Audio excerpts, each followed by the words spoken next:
snow is white and it doesn't really feel like anything.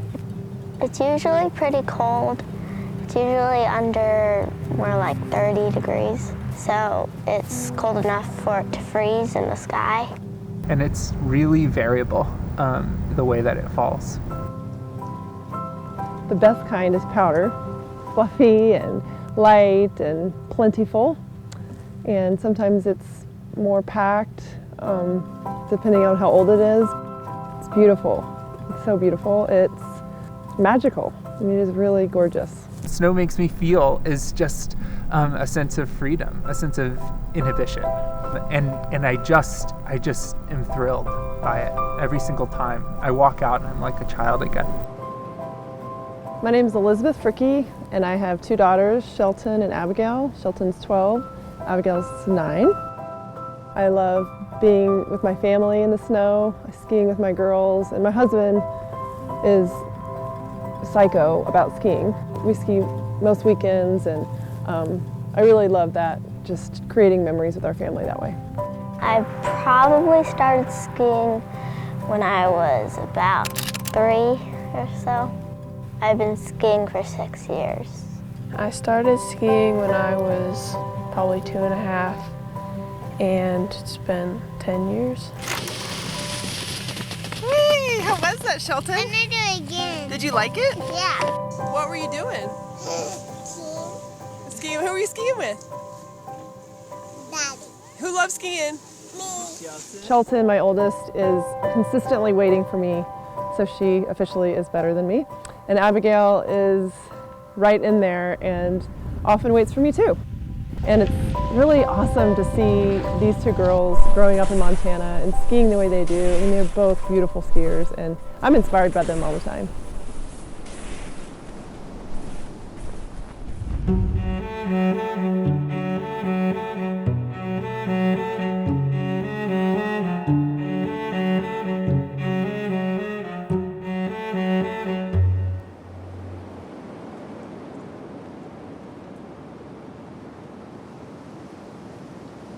I know that climate change is real, and it makes me sad to think that the snow could potentially go away, or that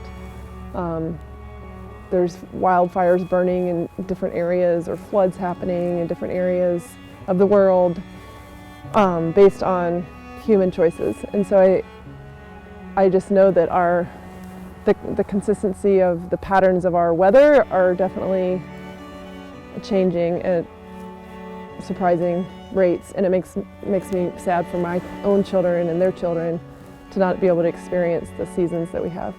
The snow is actually really important for ecological and agricultural reasons. It's important for crops, it's important for animals to have access to, and then for our drinking water, it's important for reservoirs across the West. It provides habitat for many animals and critters in the winter. It's a time for a lot of animals to go into torpor or sleep, or they live in the subnivean zone beneath the snow, and just the glaciers are so important for life that live there, and those animals that depend on the snow and in those habitats. Snow moves in this weekend, kind of a wintry mix early Saturday, transitioning to widespread snow. That snow is going to stick with us through the weekend, on Sunday, likely into Monday as well. Right now, it looks like we should clear up a little bit Tuesday, Wednesday.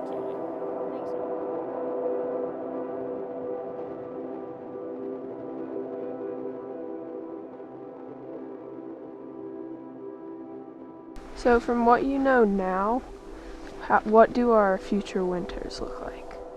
This is a tricky question to answer because winter is sort of a combination of a lot of different things. So to know exactly what future winters look like is challenging, but there are a lot that we do know with a lot of confidence. One of them is that our winters are definitely going to be warmer. In fact, every season is going to be warmer.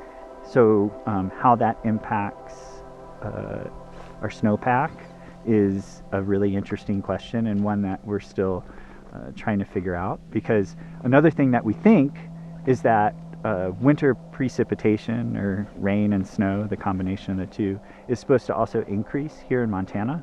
So you kind of have this tug of war going on with increasing temperatures, but also increasing precipitation. So it becomes really challenging to try and guess which is going to win in terms of our snowpack. But the one thing we know for sure is it'll be warmer.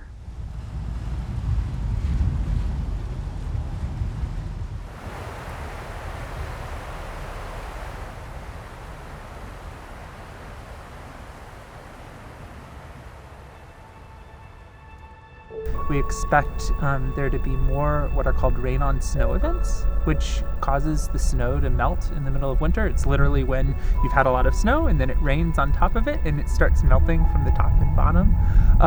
And so that will cause slightly lower snowpack across western Montana as we move into the middle of the century. That's one of the major changes, but I think the quality of our snow might change a little bit as well. As we have slightly warmer temperatures, as any skier knows, that leads to wetter snow. And so I'm worried about our cold smoke powder that we're used to here in Montana. So, do you think if I were to have kids, would they have the same winter experiences as we are having now?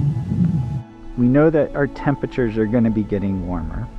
We think that snow and rain are going to increase in the winter. So at least for a little bit, we might actually see more snow here in Montana, or at least the western part of the state, or at the very least things might stay similar. So it kind of depends on when you want to have kids. I suggest you wait a good long time. But after a while, eventually temperature sort of wins out, and so even with increasing rain and snow, or increasing precipitation in the winter, eventually it'll become just so much warmer that our skiing season will probably be a lot shorter, and the areas where we can ski will probably be a lot smaller.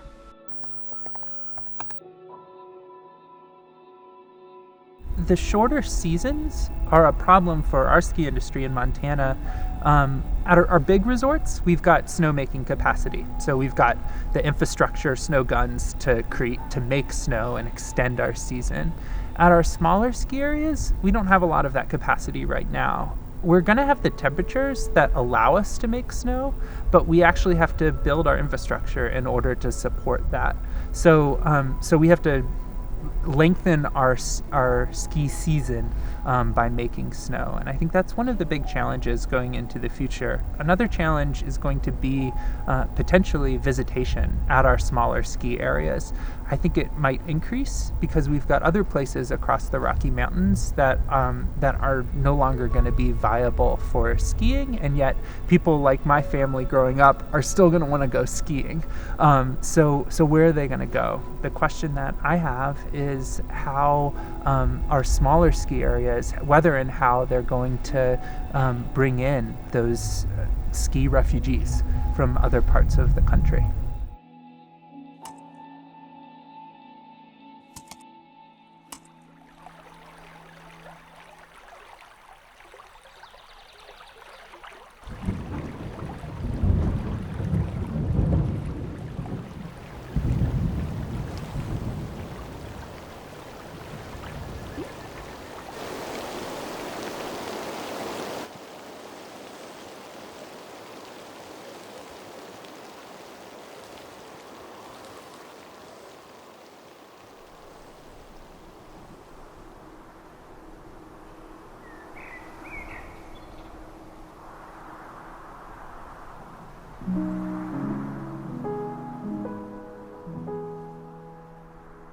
Nick, what could kids my age do to help climate change?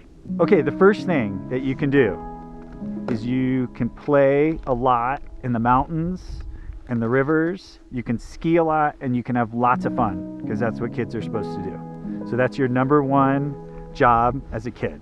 Got it? Okay.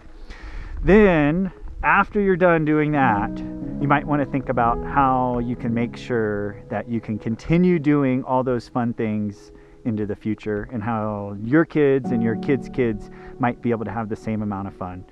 So one of the things I always tell people is that I really think that everybody should be doing something in their careers to help solve this problem. So when you start thinking about what you might want to do when you grow up, it would be great to think about ways that you could build a career around helping the climate and helping the natural world and the environment and the mountains and the rivers and the snow and all that fun stuff, so that kids of future generations can enjoy it just like you. With all this hype around climate change and global warming that we know about and we know is true, I guess what is your suggestion for us as individuals? Like, what can we do, and what would be the most important thing for us to do concretely to help? So there are a million things that we can do as individuals, and probably a million things that we should do as individuals. I'm not going to list them all, and to be honest, I'm not an expert in any of these, but we can drive our cars less, and we can change the way we eat, we can change things that we consume. All these sorts of things are really important, but I ultimately believe that the responsibility, while it's important we take some of it, it doesn't all fall on the individual shoulders. We need to have really big systemic change from the top down as well. We need to have leadership, we need to have policy, we need to have corporations that are willing to make changes in the way that they do things. And as individuals, we need to do our best, but we can't take on this problem all on our own.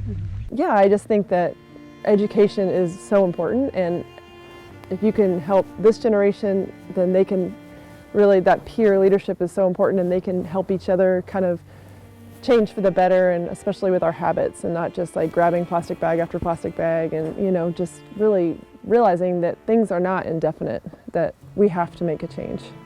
So we need to protect that. We need to make sure that people have access to snow, that it doesn't increasingly become just an elite activity. We need to protect those places for our children. I think my kids can be aware of their impacts on climate change and global warming by the decisions they make and the choices they make, and whether it be the products we buy or the way they get from point A to point B in town, to just little micro decisions we make, but also the macro decisions that we make as a family, and how that really does affect so many things.